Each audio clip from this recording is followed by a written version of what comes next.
개의 눈으로 본 바다와 육지의 세상 이야기를 강의할 전남대학교 학술연구교수 김준입니다. 오늘 할 얘기는 세 부분으로 정리했습니다. 한반도의 바다, 그리고 개들의 바다 여행, 마지막 결론으로 바다를 아는 소비자가 어촌을 살린다, 이렇게 정리를 했습니다. 중요한 얘기는 개들의 바다 여행입니다. 개들의 시선으로 동해, 서해, 남해, 제주의 바다 여행과 갯벌, 육지의 얘기를 해보도록 하겠습니다. 첫 번째, 한반도 바다, 해양 환경입니다.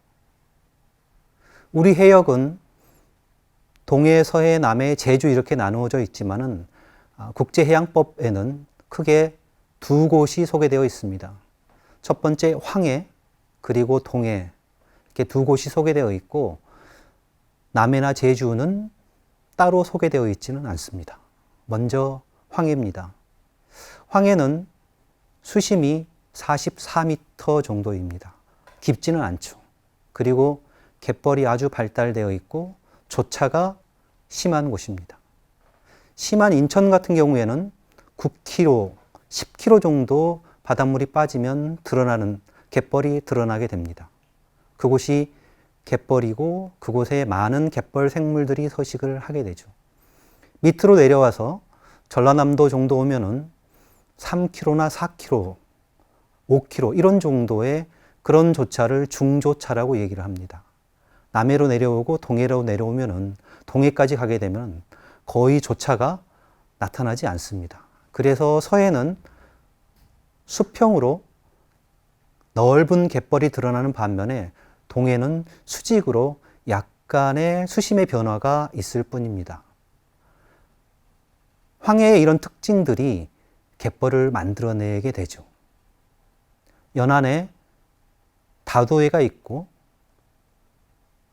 많은 강들이 동쪽에서 서쪽으로 흐르면서 황해의 갯벌이 만들어지게 됩니다.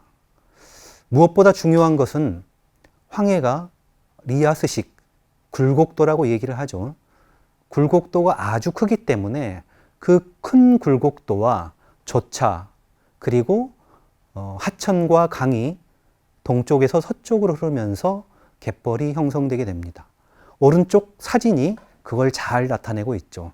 신안의 다도해 가운데 갯벌들이 만들어져 있고 거기에 염전과 또는 농지와 또 매립을 해서 다양한 용도로 이용을 하는 그런 특징들을 잘 보여주는 곳입니다. 두 번째, 동해 부분입니다. 동해는 황해와 달리 수심이 매우 깊습니다. 평균 수심이 1400m, 1500m까지 이렇게 이르고 있죠.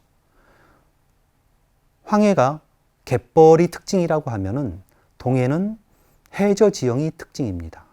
그래서 오른쪽 사진에서 보는 것처럼 독도, 울릉도, 또 이사부나 여러 안용복이나 이런 인물들, 바다를 지켰던 인물들을 불러서 지형, 해저 지형들의 이름을 붙였습니다. 그게 지금 오른쪽에 있는 그림입니다. 여기는 사주가 형성되어 있고 뒤에 사빈이나 석호가 발달되어 있죠. 그래서 뭐 경포호나 이런 호수가 발달되어 있고 그곳이 이 서해의 갯벌과 같은 그런 역할들을 하게 됩니다. 물이 차갑기 때문에 일찍 동쪽에는 명태나 대구나 오징어 이런 어류들이 발달을 했죠. 남해 부분입니다. 남해는 동해와 서해의 조차를 이렇게 섞여 놓은 부분들이 있습니다. 그래서 수심이 동해의 1500m, 서해의 40여 미터, 여기 한 중간 정도인 100m 정도의 수심을 보이고 있습니다. 남해도 역시 다도해가 발달되어 있지만은 황해에 비해서 갯벌이 많지 않습니다. 이곳에는 황해에서 봤던 것처럼 그런 큰 조차가 나타나지 않고 그리고 동쪽에서 서쪽으로 흘렀던 그런 큰 강들이 비교적 적습니다. 겨우 동쪽 남해에서 본다고 하면은 섬진강 그리고 부산 쪽에 있는 낙동강 정도죠. 그래서 남해와 동해가 만나는 그런 낙동강 지역 같은 경우에는 갯벌이 굉장히 발달되어 있습니다. 그래서 그 갯벌에서 일찍부터 김양식이나 또는 소금이나 소금을 굽거나 이런 게 발달되었죠. 지금은 개발이 되고 아파트가 들어서거나 또는 항만이 들어서면서 그런 것들이 사라졌지만은 과거에 낙동강 주변에도 황해 못지않는 그런 큰 갯벌들이 있었습니다. 그림에서 보는 것처럼, 사진에서 보는 것처럼 동해나 서해와 달리 안반지대에다가 남쪽에서 불어오는 그런 태풍이나, 지금 여름철에 태풍들이 많이 불죠. 그 태풍들을 막기 위해서 어부림이나 방풍림을 만든 것이 또 남해의 특징이라고 할 수 있습니다. 다음은 제주입니다. 제주는 제주의 해녀들에게도 또 제주를 찾는 여행객들에게도 아주 환영받는 그런 바다였죠. 그래서 제주의 해녀들은 그 바다를 특별하게 제주말로 바당이라고 부릅니다. 해녀들이 물질을 하는 곳이기도 하죠. 소라나 우뭇가사리나 토치나 이런 것, 미역을 채취하거나 이렇게 활동했던 그런 공간들입니다. 이런 공간이 수온상승과 부영양화로 심각한 위기 상황에 처해 있습니다. 또 최근에 비닐하우스나 시설원에 이런 것들이 많이 늘어나면서 농사를 지으면서 뿌리는 비료, 농약 이런 것들이 바다로 내려오면서 질소질이 증가하고 그러면서 파래가 급증하고 있습니다. 이렇게 파래가 급증을 하게 되면은 소라나 또는 작은 개나 갯벌 생물들이 서식하는데 어려움이 있습니다.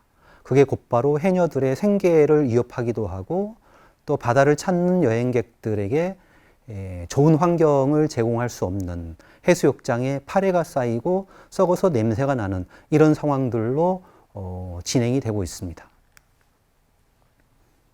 전체적으로 봤을 때 우리 한반도의 해저 지형의 모습입니다. 그럼 이런 내용들을 기초로 해서 해역별로 어떤 개들이 어떻게 생활하고 있고 또 어떤 상황에 처해 있는지 살펴보도록 하겠습니다. 먼저 황해입니다. 황해는 아까 모두에 갯벌이 발달되어 있다고 했었죠. 그렇게 갯벌이 발달되어 있는 곳에 인천부터 시작해서 전라남도 땅끝까지 가장 바닷가에 많이 서식하는 개 이름이 칠개입니다. 지금 화면에 보는 그 사진이 칠개의 사진입니다. 아마 보통 칠개의 수컷은 집게발가락이 큰데 오른쪽에 있는 그 개는 암컷으로 추정이 됩니다. 암수 따로 있죠. 칠개는 전라남도나 또는 뭐 전라북도나 충청도에서 많이 이 밥상에 올리기도 하고 그리고 또 낙지를 잡거나 다른 어류를 잡을 때 먹이, 입감으로 사용을 하기도 하고 또 칠개는 갯벌의 수질을 개선하거나 또는 갯벌의 환경을 바꿔내는 데 있어서 큰 역할을 하기도 합니다. 그래서 칠개는 한편으로는 인간에게도 중요하기도 하지만은 갯벌의 지속 가능한 갯벌, 건강한 갯벌을 만드는 데도 없어서는 안 되는 그런 생물이죠. 황해 갯벌의 깃대종으로서 칠개는 충분히 자격이 있다고 생각을 합니다.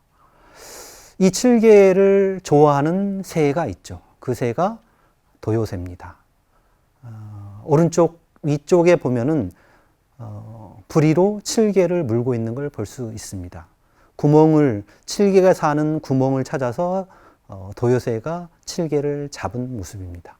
심지어는 저렇게 잡은 칠개를 다리를 떼어내고 또 물에 헹궈서 먹기도 한다고 합니다. 저 도요새가 호주에서부터 시작해서 시베리아까지 긴 여행을 할 때 우리 서해에 먹이 활동을 하기 위해서 잠시 멈추게 됩니다. 그래서 만약에 칠개가 없다고 하면은 도요새들이 긴 여행을 할 때 먹이 활동을 할 수가 없게 되고 그렇게 되면은 개체수가 급감하거나 또는 멸종 위기에 처할 수 있게 되죠. 도요새의 비행뿐만 아니라 이렇게 그 도요새가 살 수 없는, 먹이 활동을 할 수 없는 그런 갯벌이 된다고 하면은 역시 인간도 서식하기 어려운 상황이 생기겠죠. 또 칠개를 좋아하는 생물 중에 하나가 낙지입니다. 그래서 전라남도나 이 서남해에서는 낙지를 잡을 때 칠개를 낚시에 끼워서 잡기도 합니다. 그리고 마지막으로 칠개를 정말 좋아하는 갯벌 생물이 있죠. 그게 무엇일까요? 바로 인간입니다. 우리 밥상에 칠개를 올리게 되죠. 특히 전라남도에서는 칠개를 가지고서 장을 만들거나 또 갈아서 삼겹살을 먹을 때 올려서 먹기도 하죠. 지금 그림에 보이는, 사진에 보이는 게 여자만 순천 쪽에 칠개 잡는 그물들입니다. 사실은 여러 가지 고민이 좀 필요한 부분들입니다. 어민들의 생계를 위해서 칠개를 잡아야 되는 부분들과 갯벌의 지속적인 보존과 아까 봤던 도요새들이나 또는 낙지, 칠개를 좋아하는 먹이사슬, 이런 건강한 생태계를 위해서 적정한 칠개잡이가 필요한 부분들입니다. 앞으로 고민을 해야 될 부분이 아닌가 싶습니다. 이게 지금 칠개장과 칠개로 만든 그런 재료들입니다. 음식들입니다. 갯벌은 크게 네 가지 정도로 얘기 나눌 수 있습니다. 방금 앞에서 봤던 칠개를 잡는 이런 갯벌들은 오른쪽 아래에 있는 그런 펄갯벌에서 많이 서식을 하게 되고요. 위쪽에 있는 갯벌은 바지락이 많이 서식하는 혼성 갯벌입니다. 그리고 왼쪽 아래에 있는 것은 나중에 보게 될 동해안의 모래, 사고가 발달되어 있는 갯벌이고요. 위쪽은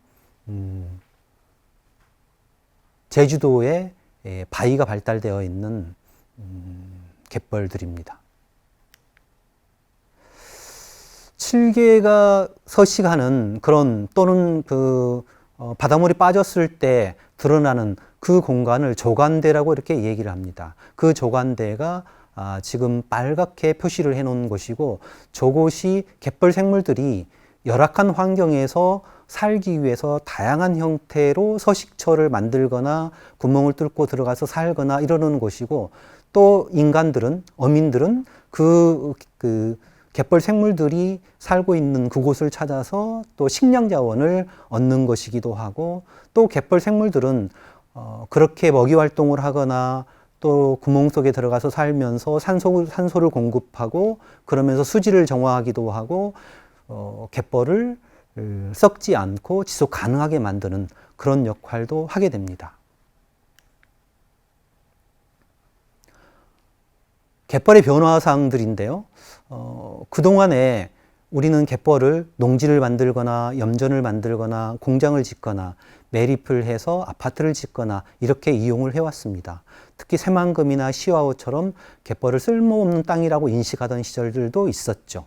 지금 밑에 있는 그래프가 2017, 18, 19년도에 보호지역으로 지정된 그 면적이 급격하게 늘어난 걸 볼 수 있습니다. 그때가 한국의 갯벌을 세계 자연유산으로 등재하기 위해서 노력하던 그 시기입니다.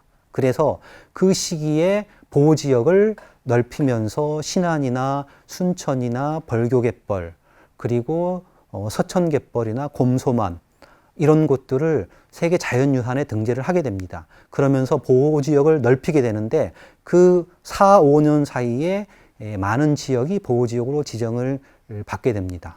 지금 우리나라에서 갯벌이 가장 많이 있는 지자체는 전라남도죠. 42.5% 정도의 갯벌을 가지고 있습니다. 한국의 갯벌로 지정되어 있는 그 사이트들입니다. 왼쪽에 있는 그 연두색으로 되어 있는 그게 신안 갯벌이고요. 신안은 거의 전체의 섬을 제외한, 섬을 둘러싼 연안이 전체가 다 갯벌 세계 자연유산에 등재된 곳입니다. 그리고 오른쪽 아래쪽에 있는 그 순천만과 보성 벌교 갯벌들이 세계 자연유산에 등재가 되었습니다. 이렇게 갯벌이라고 하는 곳은 갯벌 생물들에게도 중요하고 또 우리가 식량자원을 얻는데도 매우 중요하지만은 문화적으로 봤을 때도 그림에서 보는 것처럼 다양한 형태의 도구들을 만들어서 사용을 해왔습니다. 저것은 공장에서 만든 게 아니라 어민들이 직접 제작을 해서 사용해온 도구들이죠. 그래서 오랫동안 경험과 사용을 해오면서 시행착오를 거치면서 수정을 해서 만든 그런 도구들이고 전통 지식이 배어있는 도구들입니다. 그래서 사실은 갯벌이라고 하는 곳은 한편으로 생물이 사는 곳이기도 하지만은 또 한편으로 그것 자체가 에코뮤지엄처럼 박물관과 같은 그런 기능을 하게 됩니다. 그래서 갯벌이 사라지게 되면은 생물만 사라질 뿐만 아니라 저렇게 오랜 그 전통 지식이 배어 있는 도구도 함께 사라지면서 박물관과 같은 그런 뮤지엄과 같은 그런 공간들도 함께 사라진다고 볼 수 있습니다. 그리고 거기에서 일했던 어민들의 삶이나 지혜도 함께 사라지겠죠. 그걸 잘 보여주는 도구 중에 하나입니다. 백합을 잡는 도구인데 왼쪽에 있는 것은 새만금에서 썼던 도구고 가운데 있는 것은 영광이나 고창에서 썼던 도구고 오른쪽에 있는 것은 인천에서 사용했던 도구입니다. 똑같이 백합을 잡지만은 거리와 수심과 그리고 이동하는 수단과 이런 것 따라서 도구를 달리 제작을 해왔죠. 호미도 역시 마찬가지입니다. 두 번째로 살펴볼 곳이 남해의 민꽃게입니다. 민꽃게. 전라남도에서는 흔히 돌게나 돛게라고 이렇게 부르죠. 민꽃게는 민이 제가 지금 민소매를 입고 있는데요. 아니, 소매가 짧은 그런 옷을 입고 있는데 민소매 할 때 민이라고 하는 것은 소매가 없는 걸 말하는 거죠. 마찬가지로 민꽃게라고 하는 것은 꼬챙이가 없는 게라는 얘기입니다. 그래서 꽃게는 가운데 있는 것처럼 붉은색으로 표시를 해놨죠. 원으로. 그렇게 꼬쟁이가 있지만은 돛게는 오른쪽에 있는 돛게는 민꽃게는 그런 꼬쟁이가 없습니다. 그리고 단단하고 돌밭에 많이 살죠. 그래서 전라남도에서는 흔히 이런 게를 돌게라고 부릅니다. 그리고 돌게장을 많이 담궈서 먹죠. 특히 갯벌 체험을 하거나 야간에 해루질을 해서 많이 잡기도 하죠. 여름철에 해루질은 매우 조심을 해야 됩니다. 그래서 지역 주민들의 안내를 받거나 그렇지 않으면은 위험하기 때문에 어쨌든 이렇게 해루질을 할 때 많이 잡는 게 중에 하나가 민꽃게입니다. 그리고 남해에 많이 살고 있고 여수의 돌게장도 역시 민꽃게를 가지고 만드는 게장입니다. 지금 사진이 여수의 돌게장 사진입니다. 이런 돌게들도 민꽃게도 역시 섬 개발과 연안 개발 그리고 남해안의 펜션이나 리조트, 연륙 연도 이런 그 개발로 인해서 서식지들이 많이 위험을 받고 있습니다. 그리고 또 육상에서 버리는 그 많은 쓰레기들이 이들 민꽃게의 서식지를 위협하기도 합니다. 동해를 대표하는 게를 꼽는다고 하면은 역시 대게죠. 왼쪽에 있는 그림은 심사임당이 그린 대게 그림입니다. 그리고 오른쪽은 지금 동해안에 서식하고 있는 대게고요. 대게는 대나무처럼 긴 다리를 가지고 있었다라고 해서 붙여진 이름이고 이 수심이 아주 깊은 곳에서 삽니다. 400m, 500m 이런 정도 수심이 깊은 곳에서 살고 있고 차가운 곳에서 살고 있죠. 그리고 대게는 박달대게, 홑게 여러 가지 이름으로 이렇게 부릅니다. 지금 사진에서 봤을 때 가운데 있는 완장을 차고 있는 게 있죠. 연두색으로 완장을 차고 있는 저렇게 차고 있는 게 영덕에서 나오는 박달대게를 상표화해서 거기서 나온 것만 저렇게 표식을 해서 판매를 하고 있습니다. 그리고 물게도 있고요. 홑게도 있습니다. 이렇게 이제 게에 따라서 종류들이 조금 다릅니다. 예를 들면 홑게는 껍질을 벗기 직전의 게를 말하고 물게는 수율이 오르지 않는 그런 게고 이런 게들은 회로 또 먹기도 합니다. 그리고 대게는 좀 비싸지만 비슷하게 또 붉은 대게가 있습니다. 그리고 붉은 대게와 박달 대게, 이 대게가 교잡한 청게라고 하는 게들도 있죠. 놀라운 것은 동해안에 1년에 300여만 명의 관광객들이 오게 되는데 이들이 대게를 찾는다는 것입니다.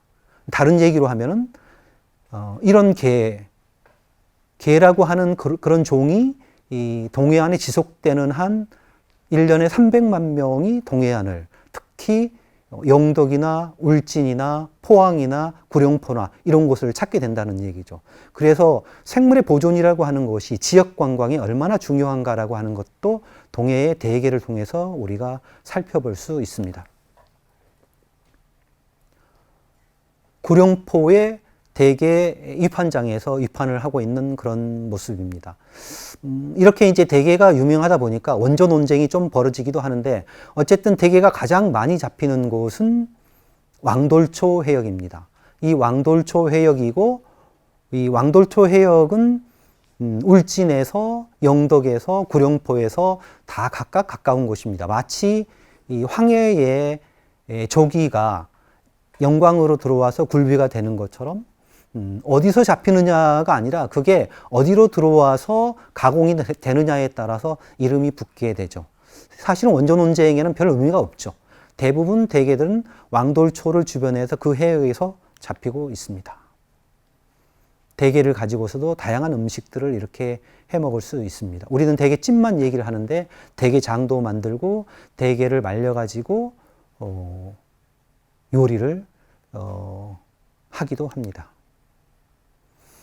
최근에 대게량이 급격하게 줄고 있는데 이것은 한일 어업협정과도 관련이 있습니다. 어쨌든 그 과거에 없었던 그런 중간 수역들이 생기게 되고 어민들이 그곳에 가서 대게를 잡지 못하게 되면서 어획량도 줄게 되고 또 한편으로 그 대게 자체의 그 서식량도 이렇게 줄게 되면서 그것은 수온의 변화나 여러 가지 그 원인이 있다고 생각이 듭니다. 마지막으로 제주입니다. 제주는 아까 제주의 해녀들이 주로 물질을 하는 곳을 바당이라고 얘기를 했는데 거기에도 물이 빠지게 되면은 작은 개들이 있습니다. 그 작은 개들이 예를 들면 방개나 풀개나 바위개나 이런 작은 개들이 정말 손톱만한 개부터 시작해 가지고 손가락만한 그런 작은 개들이 있는데 이런 개들을 제주 말로는 킹이라고 이렇게 부릅니다. 사실은 작지만은 만만치 않은 역할을 하는 게 이 킹입니다. 황해나 동해에서 봤던 그런 개들, 또 남해에서 봤던 개들이 이 먹이 활동을 하면서 수질도 정화하고 갯벌이나 바다도 정화시키는 것처럼 제주의 킹이들도 역시 그런 역할을 하게 됩니다. 총서부 역할도 하게 되고, 근데 더 중요한 것은 해녀들의 원기를 돋아주는 보양식으로 역할을 했다는 겁니다. 특히 이 봄철에 식량 자원이 부족할 때 이 개들이 가장 맛있는 철이 봄철인데 이 개를 잡아가지고 죽을 쓰게 됩니다. 그게 제주에서 유명한 킹이죽입니다. 저런 개를 돌확에 넣어서 찧어가지고 그걸 가지고 즙을 내서 쌀을 넣어가지고 죽을 쓰는 것입니다. 이게 킹이를 잡는 거고 킹이죽입니다. 킹이의 서식지도 역시 여러 가지 형태로 위협을 받고 있습니다.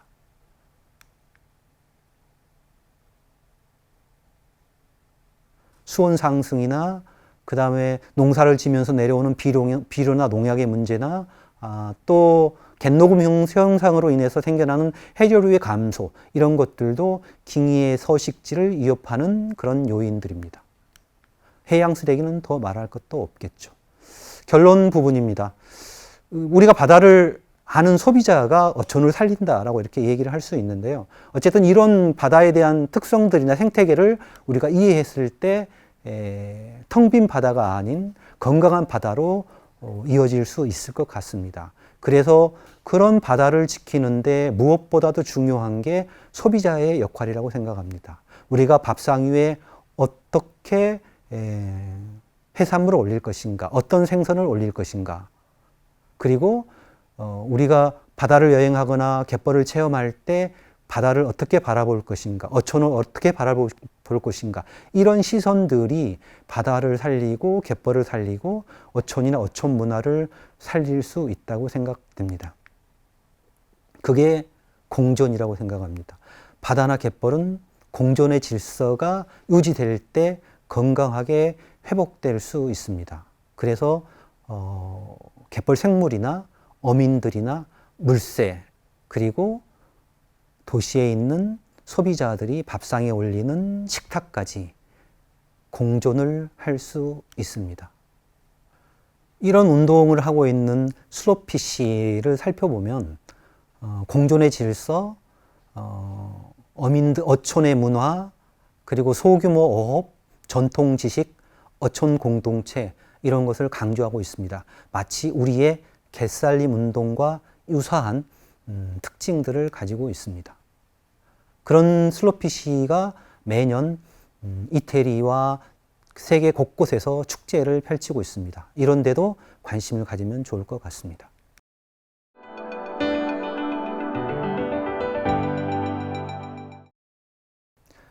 수요일엔 바다톡톡, 몇 가지 질문을 가지고 다시 이 얘기를 풀어보도록 하겠습니다. 바다에서는 왜 개가 중요할까요? 우선 개는 바다를 깨끗하게, 갯벌을 깨끗하게 정화하는 기능을 합니다. 청소부입니다. 그래서 육지에서 내려오는 모든 유기물들은 개들이 먹어치웁니다. 그리고 깨끗한 모래를 대신 만들어내죠. 그래서 부영양화를 막게 되고, 부영양화를 막게 되면은 적조를 비롯해서 이런 것들도 막게 됩니다. 육지에 있는 하술 종말 처리장의 역할을 개가 대신한다고 볼 수 있습니다. 조개와 개는 그런 역할을 갯벌에서 하게 됩니다. 최근에 갯벌이 세계 자연유산으로 등재되었습니다. 그럼 우리가 이제 여름철을 맞이해서 갯벌 체험을 가거나 바다에 여행을 가게 되는데 어떻게 해야 될까요? 지금까지 우리가 갯벌에 가서 조개를 잡거나 밟고 다니면서 체험을 하거나 했던 것들은 개가 사는 서식지를 망가뜨릴 수 있고, 또 어린 조개들이 자라는 곳을 훼손시킬 수 있습니다. 더 중요한 것은 그 개들이 또는 그 조개들이 갯벌을 정화하고 바닷물을 깨끗이 하는 그런 역할들을 하기 때문에 사실은 적정한 조개와 개들이 바다와 갯벌에 서식을 해야 됩니다. 따라서 우리가 무분별하게 채취하는 것은 금해야 되고, 꼭 필요한 것은 어민들이 채취한 또는 수확해 놓은 이런 것들을 사가지고 오는 이런 게 중요하리라고 생각합니다. 갯벌 생태 교육은 충분히 가서 받지만은 잡는 것보다는 교육을 받고, 그리고 필요한 것은 어민들 또는 수산시장에서 사오는 이런 노력들이 필요하리라고 봅니다. 그게 세계 자연유산에 지정한 갯벌을 세계 자연유산에 지정한 목적이고, 미래 세대에게 갯벌을 넘겨줄 수 있는, 우리가 할 수 있는 그런 역할들이 아닌가 싶습니다. 마지막으로 건강한 바다를 만들기 위해서는 우리는 일상생활에서 어떤 일을 해야 될까요? 바다는 앞에서 봤던 조간대부터 시작되는 건 아닙니다. 진정한 바다는 우리 식탁에서 시작됩니다. 그리고 싱크대에 그릇을 씻는 그 물부터 바다는 시작됩니다. 처마 밑에서 바다는 시작됩니다. 우리가 육지에서 버리는 모든 것은 바다로 흘러갑니다. 그리고 바다로 흘러가면서 갯벌 생물들이나 바다에 사는 생물들의 환경을 훼손하게 되고 그들의 서식지를 망가뜨리게 됩니다. 호주에서 시베리아로 가는 도요새들의 먹이를 빼앗는, 훼손시키는 역할을 하게 됩니다. 그게 단순히 개들의, 도요새들의 먹이만 뺏고 훼손하는 일이 될까요? 궁극적으로는 인간의 생존을 위협하는 그런 일로 우리에게 다가올 것입니다.